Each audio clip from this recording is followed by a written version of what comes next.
Ang ibang NBA players ay may murang kotse. Pero ang ibang players ay mayroong mga nakakabaliw na kotse na makikita natin. Ito ang pinakamura hanggang sa pinakamahal na kotse ng mga NBA players. Simulan natin sa pinakamurang kotse.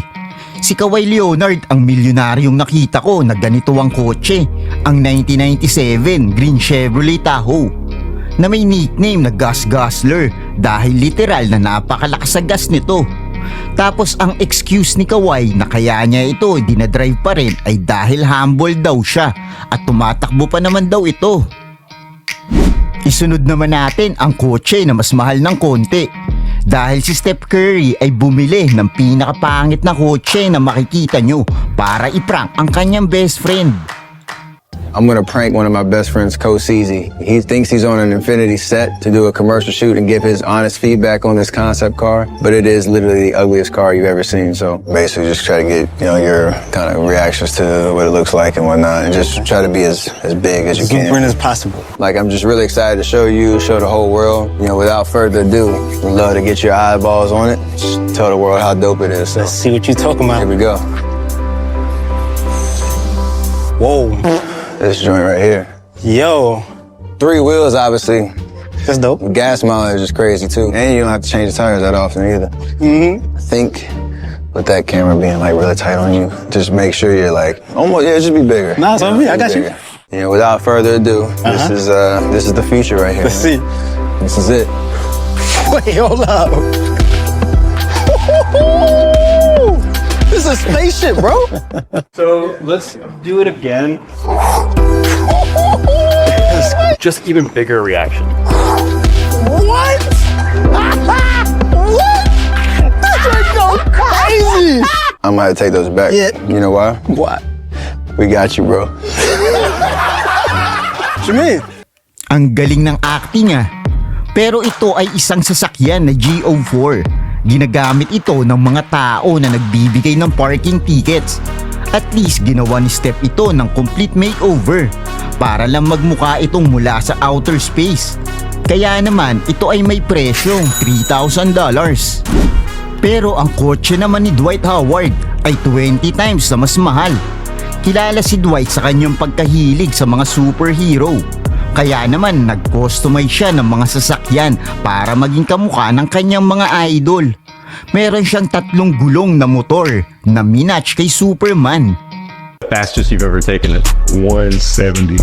Meron din siyang Rolls-Royce Cullinan na minatch naman kay Thanos. Purple car because of Thanos from the Avengers. Yeah, he's my favorite character. Yeah, I'm not gay. Pero ang pinakamalupit niyang kotse ay sobrang bilis na minatch naman kay The Flash. Ito ay Hellcat na red and yellow tulad ni Flash. Meron din itong custom rims na umiilaw, demon headlight at Flash logo sa hood. Sa loob naman ay meron itong Flash floor mats, Flash na upuan na may Flash colored leather. At ito ay nagkakahalaga ng $65,000. Kung ang kotse ni Dwight ay galing sa mga comic books, ang kotse naman nila Melo Ball ay hindi lang doble ang presyo. Ito ay kotse mula sa GTA na ginawa niyan totoo. Nung una, ito ay isang plain Hummer EV lang. Pero dinala niya ito sa Los Santos Customs o DreamWorks Motorsports at ginawa nilang ganito. Ginawa nilang one of one ang Hummer na ito. Ito ay nakarap ng camo at lahat dito ay lamelo. Mula sa emblem sa buong sasakyan, customs orange trim, leaf kit underglow, pati ang interior nito ay may kumpletong makeover. Something really nice, we wanted to change it up. We did all of his tattoos, so all of these are LaMelo's personal tattoos. All Alcantara and leather interior. We did some custom Alcantara right here with the LF logo. Siren box in here with a PA system. LaMelo. We also put train horns on it. Pag meron kang Hummer na custom na ganito, talaga naman marirecognize kaagad sila Melo kahit saan. Nabidyohan pa nga siya ng mga fans na dinadrive ito. Grabe, nakita tuloy siya na umaandar kahit red light. Anyway, ang Hummer niyang ito ay nagkakahalaga ng $100,000. Pero ang kotse naman ni Aaron Gordon ay hindi lang mas mahal. Actually, ito ay isang waterproof.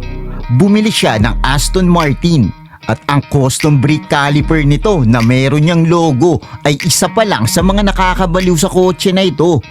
At ang kotse ay hindi lang basta merong kulay itim na pintura. So we're in the process of the craziest vinyl wrap that we've ever done, and it's on this Aston Martin Vantage right behind me. Let's take a closer look. Sa totoo lang, binalutan nila ang buong kotse ni Gordon ng suede.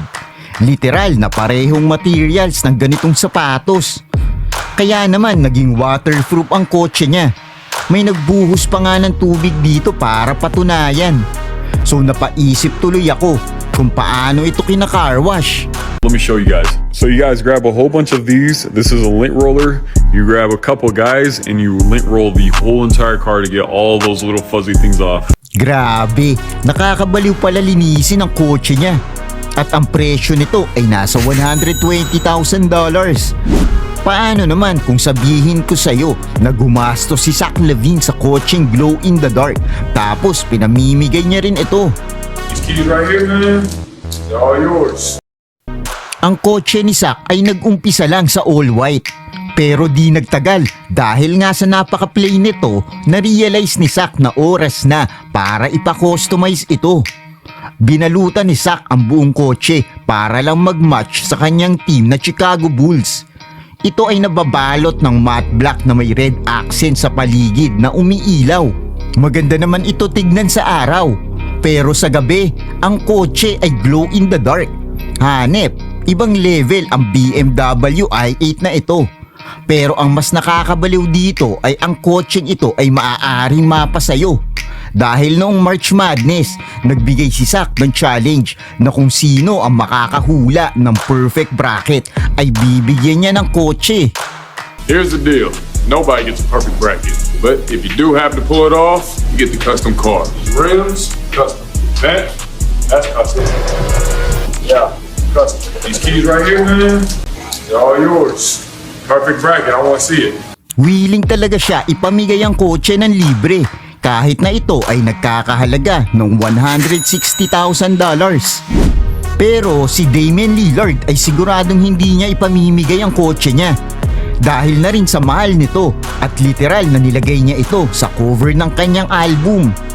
Ang Bentley ay kadalasan finiflex ng mga rapper sa kanilang kanta. So dahil nga si Dame ay half baller at half rapper, bumili siya ng ilang Bentley. Ang una ay color white na Bentley Continental. Kaya naman sinama ito ni Dame sa kanyang music video. Pero ang isang Bentley ay hindi sapat. Kaya naman bumili pa siya ng isa na pinakamabilis at pinakamahal na SUV para gawing cover ng kanyang album. Ito ang Bentley Bentayga at ang pintura nito ay all brown at talagang gustong gusto ito ni Dame. Bumili pa nga siya ng para sa anak niya na kamukha nito. Pero para sa akin ay mas maganda ang una niyang Bentley. Ang kanyang brown Bentayga naman ay nagkakahalaga ng $200,000. Pero si Anthony Edwards ay gumastos ng mas malaki para kopyahin si KSI. Ang Lambo ni KSI ay nag-viral na ng ilang beses. Kahit na ang kanta niya tungkol dito ay umabot na ng 100 million views. Tapos literal na mukha itong galing sa movie na Tron. Kaya naman na-inspired dito si Anthony. Nadalin ang kanyang black Lambo sa shop para bigyan ng upgrade.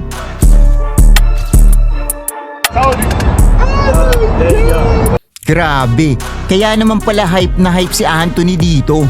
Merong blackout 4G auto rims, blue na interior, at all blue wrap reflective trims. At kapareho nito ang Tron look na paint job ni KSI. Pero mas maganda yung kay Ant at palagi terno ang kanyang outfit sa kanyang kotse. Kaya naman feeling ni Ant-Man na siya ay untouchable. Kaya hindi siya takot na magsisisigaw. Na sa huli ay naging controversial. Queer ass niggas, man. Ang pagsasalita ng ganon ay bawal sa mga NBA players. Tapos pinost pa ito ni Anthony. Kaya naman nang makita ito ng NBA At dahil nga sa sobrang stricto nila tungkol sa mga NBA players na gumagamit ng mga offensive na salita sa social media, pinilit nila si Anthony na mag-apologize at magmulta ng $40,000. At ang kanyang Euros Lambo na ito ay nagkakahalaga ng $250,000.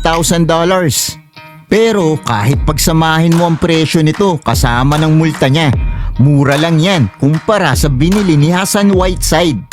Grabe, akalain mong hindi ito tinatabla ng bala? Kahit na meron ng iba't ibang normal jeep si Hassan, literal na ginawa niyang monster truck ang isa dito. Libo-libong oras ang ginugol sa pag-customize sa sasakyan na ito. Hindi lang in-upgrade ang suspension nito, dinagdagan din ito ng spotlight sa hood. Meron din itong paint job na dinisenyo para maging scratch, dent at bullet resistant. Pinalitan din ito ng Hellcat engine para mas lalong bumilis. Tapos meron din itong 6 na gulong. Ang kotse na ito ay tinatawag na Jeep Sahara Hellfire. Tapos binagyan ito ni Hassan ng nickname na Big Shirley dahil sa napakalaki nito at maganda ang itsura. At ito ay nagkakahalaga ng $330,000. Pero hindi ako makapaniwala na gumastos si Jimmy Butler ng $500,000 sa kotse na ito. Si Jimmy kasi ay sinasabi niya na siya ay humble dahil bumili lang siya ng minivan. It is my new Toyota Sienna. First of all, I should have took off on you. Run over your toes on my way out. Give me some. No. All right. Swing is bad, baby. Sit back and relax. We're on the road. Mine, not our, my Toyota Sienna. Hindi naman yata seryoso dun si Jimmy. Ang ibig kong sabihin, siya ay isang milyonaryong basketball player. Kaya naman, naisip ni Jimmy na mag-upgrade at sumubok mag-test drive. How heavy is this car? I think this car is close to 6,000 pounds. Man, super smooth riding. I just like all the gadgets. And I think the best part is I don't know how to use any of it, but eventually I have to learn how to use all of it. I like it though, like it's spacious. I mean, I'm 6'7", it rides great, looks nice. Can't complain. This car really does get a lot of attention. Like literally, look, everybody's looking in here. After niya masubukan ng kotse, nag-decide siya na bilhin itong Rolls-Royce Phantom. Pero sa tingin ko ay hindi niya ito bibilin kung nalaman niya kung gaano kagastos ang kotse na to. This is high rate robbery. Man, I'm trying to get some of this gas back. Hey, you think if I go in there and tell them that I put the wrong gas in here, they'll give me a refund? Huh, this is crazy. I'm going electric. Can y'all believe it costs $145 to fill up a Bugatti? Like, this is crazy, Avery. You feel me? Unheard of, man. Bugattis, man. Jimmy, dalawa ang R sa steering wheel. Tapos sabi mo Bugatti yan. Ganito ang Bugatti, bro. Huwag mo tripin ang mga tao na meron kang Bugatti. Tapos lumabas sa mga headline na sinasabi na meron siyang Bugatti. Dahil ang kotse na ganun ay nagkakahalaga ng $1 million. At merong player na may ganyan mamaya sa ating video. Pero ang Rolls Royce ni Jimmy ay nagkakahalaga lang ng $400,000. Pero walang player sa NBA history bukod kay J.R. Smith na nagmamay-ari ng sasakyan na pwedeng makasurvive sa zombie apocalypse. Walang masyadong kotse na pwede makasurvive kapag nangyari yun. Si JR ay masyado yatang nanonood ng Fast and the Furious o kaya naman ay masyado siya naglalaro ng GTA Heist dahil nakita ko pareho dun ang Terod Gurkha Armored Military Vehicle at may mga report na gamit ito ni JR sa pag-ikot sa city at ang sasakyang ito ay parang tangke tapos kaya nito umandar sa tubig. Meron din itong hindi nasisirang gulong. Bulletproof na salamin na kaya makaligtas sa bala ng isang 50k caliber na sniper. At kaya rin nito makaligtas sa pagsabog ng RPG. Ewan ko kung sino ba ang kaaway ni J.R. Smith at kailangan niya ng ganung sasakyan. Ganun pa man, minamarket itong SUV na ito na kayang makasurvive sa kahit ano, maski pa ang zombie apocalypse. At ang armored truck na ito ni J.R. Smith ay nagkakahalaga ng $450,000. Ngayon, mapunta naman tayo kay Shai Gilgeous-Alexander dahil bumili siya ng mas mahal na kotse na inspired sa kanyang outfit. Sandali, hindi yung outfit na yan. Si Shai kasi ay nagsusuot ng isa sa pinakamahal na outfit sa mundo, ang Louis Vuitton. Nakikita kasi siyang nagsusuot ng Louis Vuitton na sunglasses, scarves, jacket, pants, iba't ibang mga bags, maging ang kanyang LV na sapatos. At minsan, ang buong outfit niya ay base sa kanyang favorite brand. That suit is Imran Potato Louis Vuitton suit. I love the suit. Obviously, it's super loud. And then once I knew I was going that loud all over my body, I just wore white sneakers, keep it clean, white t-shirt, and let the suit talk for itself. Most of the time I mix it up. I think with this one, at that day, I was feeling myself. So I was like, I'm gonna just go loud with this one. Pero ang Louis Vuitton ay hindi niya lang sinusuot. Parte rin ito ng kanyang pinakamahal na kotse. Dahil ang isang legendary fashion designer na nagtatrabaho sa brand na yon, si Virgil Abloh, na tumutulong din sa design ng Mercedes, isa sa pinaka-rare na kotse sa mundo hanggang sa siya ay namayapa na. Pero ang Mercedes ay gusto gawin ang kanyang mga masterpiece. Kalaunan, ang black obsidian paint job sa ibabaw at kulay sand naman sa gilid. Ito ay ang Virgil Abloh Mercedes Maybach, kung saan ay tumutugma sa iconic na brown Louis Vuitton products. Sa loob ng sasakyan ay mas nakakabaliw. Ang dashboard nito ay mayroong dalawang iPad, speaker na nagpa-pop out kapag magpapatugtog ka, automatic na pinto, at mga ilaw na para kang nagdadrive ng UFO. At meron din itong badge sa gitna na nagpapatunay kung gaano ka-rare ang kotse na ito. Sa totoo lang, isa ito sa 150 na ganitong kotse sa buong mundo. Kaya di nakapagtataka kung bakit si Shai ang isa sa mga celebrities na merong ganitong kotse, at ito ay may presyong $500,000. Pero mura lang yan kumpara sa kotse ng ating susunod, si Spencer Dinwiddie. Siya ay palipat-lipat ng team sa kanyang karera sa NBA. Pero may team na gustong-gusto niyang mapasama talaga, ang Lakers. Ang purple and gold ay alam ng lahat na yun ang kulay ng Lakers. Nagpunta siya sa factory ng Ferrari para magpa-customize ng kanyang pangarap na kotse para sa Lakers. Sa huli, nang malaman ng mundo na bibili siya ng bagong Ferrari at ito ay pareho ng kulay ng Lakers. Nang makita ito ng mga tao sa public, nag-viral ito at na-realize ng mga tao na naglalaro siya sa Mavs noong mga panahon na yun. Ang logo, color ng Mavs ay hindi yon purple and yellow. Nang makita ng Mavericks na nire-represent niya ang ibang team, trinade siya kaagad nito. Kaya lang hindi pa rin siya napunta sa kanyang pangarap na team. Pero ang Lakers ay tinitignan siya dahil nire-respeto nila ang ginawa niya. Di nagtagal, kinuha na rin siya ng Lakers dahil sa kotse niya na nagkakahalaga ng $600,000.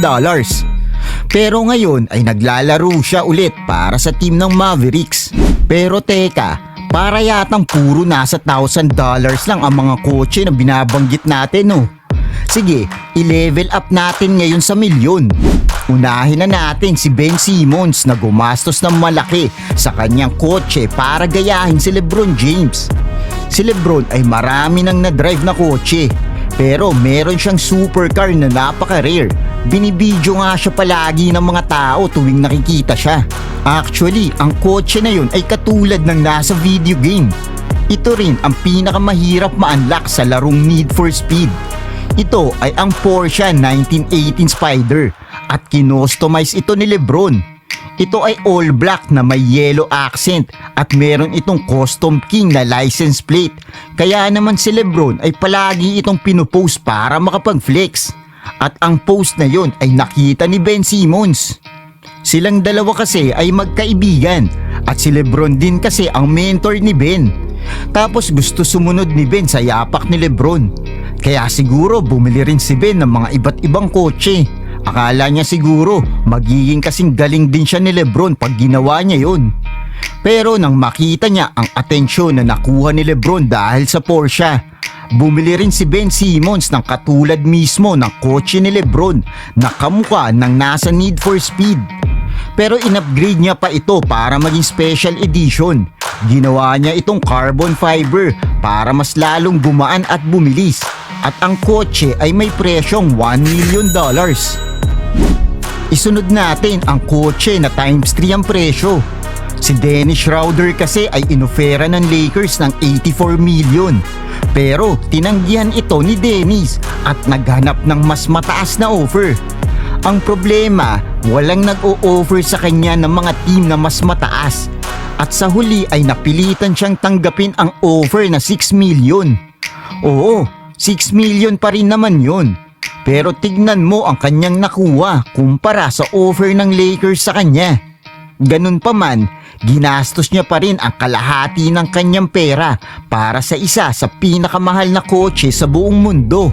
Isa ito sa mga nakakabaliw na kotse na pag-aari ng mga athlete sa mundo. At isa rin ito sa pinakamabilis. Kaya nito tumakbo ng 0 to 60 ng mas mabilis kesa sa anumang kotse. At kaya rin ito tumakbo ng 402 kilometers per hour. Ang blue Bugatti Chiron ni Dennis ay nagkakahalaga ng $3 million. Pero hindi yan ang pinakamahal sa ating listahan. Dahil ang pinakamahal ay kay Michael Jordan. Dahil ang isa sa kanyang kotse ay naging pinakamahal sa lahat ng pag-aari ng isang player. Sa totoo lang, hindi ko alam kung legal ba to sa kalsada. Mas mabilis pa yata to sa eroplano eh. Gawa ito lahat sa carbon fiber. Dinesign din ito gamit ang specific aerodynamics. Kaya naman ito ay may 1,000 horsepower at kaya nito tumakbo ng 483 kilometers per hour. At nag-set ito ng record na fastest streetcar sa buong mundo. Alam naman natin na mahilig gumawa si Jordan ng history. Ang kanyang Hennessy Venom ay ang una sa ating listahan at ito ay nagkakahalaga ng $5 million. Kaibigan, iyan ang pinakamura hanggang sa pinakamahal na kotse ng mga NBA players. Ano ang masasabi mo sa mga kotse nila? Kung nagustuhan mo ang ating video, sigurado na magugustuhan mo rin ito. Click mo na. Salamat!